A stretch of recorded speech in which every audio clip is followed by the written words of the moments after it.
Good morning, everybody. Economic Ninja here. I want to address a comment that came from someone in the comment section.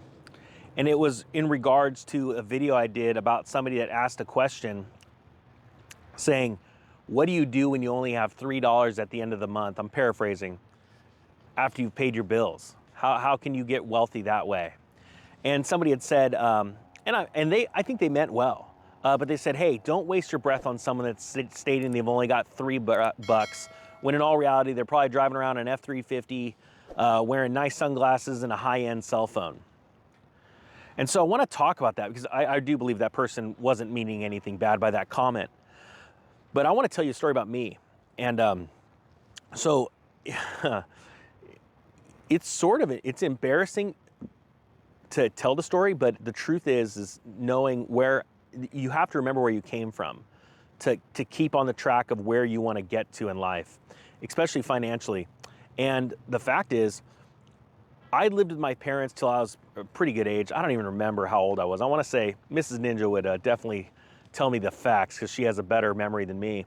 But essentially, my girlfriend at the time, now my wife, my amazing wife, loaned me money, had to loan me money so that I could move out of my parents' house because we wanted to get married, and and we were married a year later. Now, just that information right there makes me sound like a total slacker. Well, there's no hiding it. I was a total slacker. Now, the fact was, and my wife will always tell people this, it's amazing that I never bounced a check or missed a bill. I don't remember ever missing a bill until the point that I met her. And yes, I had all these little side hustles and I made money. And yeah, I had lots of stuff. I mean, I literally remember living in my parents' house and I had like some 150-gallon reef aquarium, saltwater reef aquarium in my bedroom. He's like, come on, really? You live with your, I was like that guy, Chaz, from was it Dodgeball? When he's yelling at his grandma to get him or his mom to get him some soup and he's still wearing a robe. Yeah, that was me. I'm not gonna sugarcoat it. And the facts are, I had stuff. I made money. I could have taken that money and grown it and invested it, but I didn't. And quite frankly, not only did I meet the love of my life, she's more than the Jerry Maguire movie, completing me. She literally she has everything, right? I mean, she's intelligent and beautiful. But the thing is that she's also very organized and diligent, right? And so I couldn't be where I was today without her. Organizing things and reminding me of things, and she's amazing, right? I'm the ambitious, crazy one. But at that point, I didn't have the $3, and I had to borrow it from a girl I was dating. Now, I know some of you are thinking, well, Ninja had to have been the man to make that happen. Yeah. Well, okay, I don't want to lie about that either. No, I'm joking. I digress, sorry. But I had to take that loan, and it was some humble pie, but it still didn't wake me up.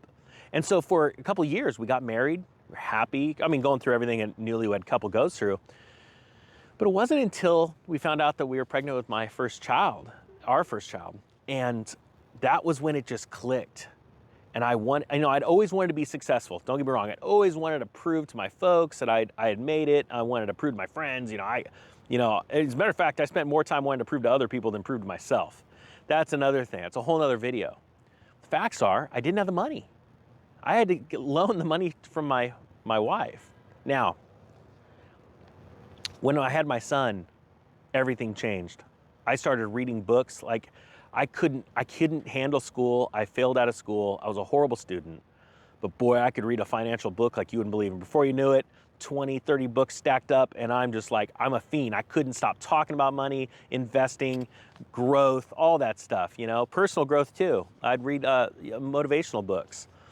And so I'm going to tell you right now, I don't think it's a waste to speak to or answer a question from someone that is just scraping by. Even if it's because maybe you have the nicest cell phone or you drive a really awesome truck. When there are other people like myself, growing up on my, road to becoming a millionaire, I drove junky cars.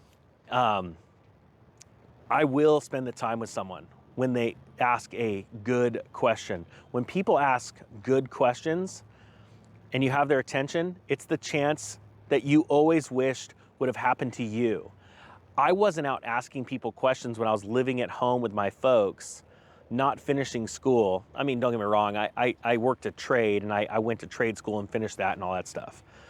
I wasn't sitting at home playing video games, you know, I wasn't fully chazzed out, all right, let's say that. So, again, reference from Wedding Crashers. It was Wedding Crashers. I'm gonna hear that from you guys in the comment section. It was Chaz from Wedding Crashers. I think that's his name, I don't know, whatever. I will waste my, it's not a waste of time. I wanna encourage you guys that no matter where you are in life, no matter how old you are, today's the day. But it's only the day if you want it to be. If you wanna start gaining wealth, being successful, and then the most important part of this entire journey, helping other people, if you want it bad enough, today's your day. And I'm here to walk right alongside of you guys. I'm not joking. I can't leave this earth and go before my maker and go, yeah, I did everything. I mean, we're always gonna screw up. Our whole lives are screw ups. We're screw ups. I am a screw up. I do it all the time. Just check out my spelling. But I'm gonna tell you what, I've also had success. And I know there's success out there for you guys. So I know that that comment wasn't a nil comment, but I thought it would be really good to point out, you know, how I feel about where I am right now in life, where I see a lot of you guys. All I see in this world right now is potential. All of you have potential. No matter how bad the news gets, no matter how scary it gets, and it's gonna get scary, all right? We go through cycles in life, good times and bad times. But there's always potential and there's always a light at the other end of the tunnel. And guess what? It's not a train. So I'm gonna leave this right now and you're gonna wanna hear this part. Thank you to all the new subscribers, I really appreciate it. Take a look at, if you were unsubscribed, you wouldn't mind tapping it, cool. If you like the video, hit that thumbs up button. If you dislike the video, do me a favor, hit the dislike button twice, because then I'll know I really got the message. All right, guys, with that being said, the Economic Ninja is out.